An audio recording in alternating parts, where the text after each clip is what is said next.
Hello students, आइए शुरू करते हैं एक्सरसाइज 10.3 का क्वेश्चन नंबर 8 जो हमसे कह रहा है find the coordinate of focus, vertices, length of major axis, length of minor axis, eccentricity and length of latus rectangle.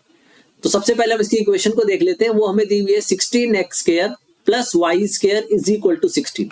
ये हमारी स्टैंडर्ड फॉर्म से थोड़ी अलग दी हुई है। तो सबसे पहले हम इसको स्टैंडर्ड फॉर्म में कन्वर्ट कर लेंगे। उसमें यहाँ पे 1 होता है, वो होती है x² by a² y plus y² by b² is equal to 1।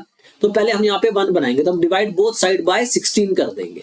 जो भी आप डिवाइड करोगे वो दोनों तरफ करोगे, एक तरफ नहीं कर सकते आप। तो 16x² by 16 plus y² by 16 is equal to 16 by 16। तो ये कट के बन जाएगा 1, ये कट के हो जाएगा 1 और ये आ जाएगा 16। यानी हमारी इक्वेशन होगी x² upon 1 y² upon 16 is equal to 1। Right, तो यहाँ पे y के नीचे बड़ी वैल्यू आई है, यानी जो हमारा एलिप्स आएगा वो उसमें मेजर एक्सिस जो है वो y एक्सिस होगी। यानी इसका कुछ रफ स्केच ऐसा बनेगा। राइट, इसकी जनरल इक्वेशन लिख लेते हैं हम इस वाले एलिप्स की। तो जनरल इक्वेशन ऑफ एलिप्स होती है x² अपॉन b², इस केस में b² आता है नीचे, plus y² upon a² is equal to 1।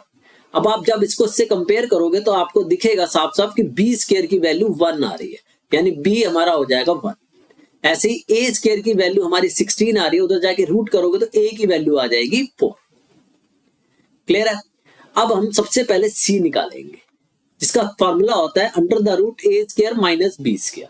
c हम फोकस के डिस्टेंस को कहते हैं from the centre of the ellipse. ये जो डिस्टेंस है हमारा ये है c। तो सबसे पहले हम ये निकालेंगे, ये हो जाएगा आपका 4² माइनस 1²। 4² करोगे तो 16 आएगा, 1² करोगे तो 1 आएगा, यानी रूट 15। ये आ गया हमारा c।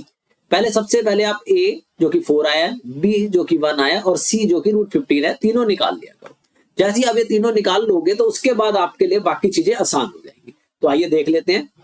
तो a आया हमारा 4, b आया हमारा 1 और c आया हमारा रूट 15। तीनों चीजें हमने यहाँ पे लिख ली और रफ स्केच एक और ड्रॉ कर लेते हैं हम इधर ऐसे। सबसे पहले उसने हमसे पूछा है coordinate of focus, coordinate of focus. Focus जो है इस वाले के y एक्सिस के ऊपर लाई करेंगे। यहाँ पे ये होता है c डिस्टेंस, तो ये हो गया 0, c ऊपर भी और नीचे हो जाएगा, नेगेटिव साइड है तो 0 माइनस c। y एक्सिस पे कोई भी पॉइंट 0, y की फॉर्म का होता है। तो आइए लिख लेते हैं, c की वैल्यू डाल देते हैं हम। तो ये हो जाएगा 0, root 15 and 0, minus root 15। Number 2, उसने हमसे पूछा है कोऑर्डिनेट ऑफ वर्टिसेस। वर्टिसेस हम इसके मेजर एक्सिस के एंड्स को कहते हैं, जो कि a डिस्टेंस दूर है। ये वाले पॉइंट को हम वर्टिसेस कहते हैं। अब ये लेंथ जो है जो a है, a ऊपर हो गया तो ये पॉजिटिव साइड है तो 0, a, और ये a नीचे है और क्योंकि ये नेगेटिव साइड है तो ये हो गया 0, माइनस a। तो a की वैल्यू डाल लेते हैं जो कि 4 है, तो ये हो जाएगा 0, 4 एंड 0, माइनस 4। c निकाल लेते हैं, थर्ड वाला निकाल लेते हैं। थर्ड कहता है हमारा कि हमें लेंथ ऑफ मेजर एक्सिस चाहिए।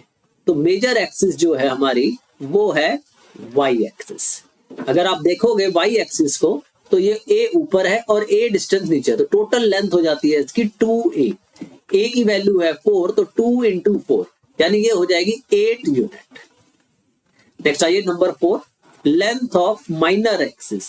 माइनर एक्सिस हमारी इस केस में x एक्सिस है, तो लेंथ ऑफ माइनर एक्सिस हो जाएगी हमारी ये वाला हिस्सा, इसको b है ये इधर और b है उधर, यानी टोटल हो जाएगी 2b। तो b की वैल्यू डालेंगे तो ये हो जाएगा 2 इंटू 1 यानी 2 यूनिट। फिफ्थ पार्ट है जो इसका वो है इसेंट्रिसिटी। इसेंट्रिसिटी इसकी शेप को डिफाइन करने के लिए निकाला जाता है, जिसका फॉर्मूला होता है c बाय a।